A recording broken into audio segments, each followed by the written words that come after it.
The starter motor has a pinion, which meshes with the teeth on the flywheel of the engine and turns the crankshaft. The model shown here is a pre-engaged type starter motor used in modern vehicles. It uses an electric motor to provide torque to the crankshaft. The power for this motor can be drawn from the battery. A simplified circuit of power supply is shown here. The power from the battery is supplied to a solenoid.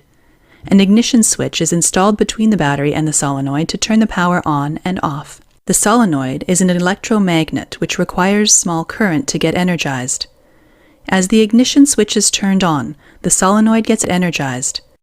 A moving core known as a plunger slides along the coil, which connects two copper terminals of a contactor switch.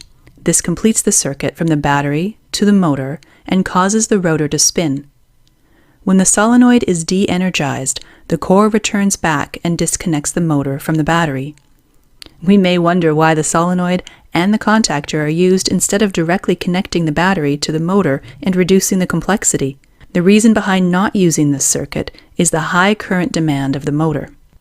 The motor is considerably powerful and demands heavy current for operation. To handle this current, the ignition switch needs to be unusually large. It also requires very thick wires running from the battery to the switch and then to the motor, which is technically inconvenient. This is why solenoid is used, which demands lower current for being energized. The solenoid has another crucial function. It helps to slide the pinion and engage it with a flywheel before the motor starts to spin. As the pinion slides towards the flywheel, it slightly rotates on its axis, as shown here. This rotation is achieved by using a helical spline. This rotation helps meshing the pinion with the flywheel more conveniently. As the pinion and flywheel is properly meshed, the contactor switch gets closed, and the motor spins. As we can observe that the pinion is considerably small compared to the flywheel, the gear ratio of the flywheel and pinion is generally from 15:1 to 20:1. The high torque obtained from this gear reduction is still insufficient to crank the engine. So, a planetary gear set is introduced to increase the torque further. Planetary gears are incredibly useful for large gear reductions with less weight and limited space. It consists of a sun gear, a ring gear, a carrier, and a set of planet gears. In starters, the ring gear is fixed, the sun gear is the input, and the planet carrier is the output. For the setup shown here, the gear ratio is 7:1. The combined gear reduction results in enough torque to spin the engine.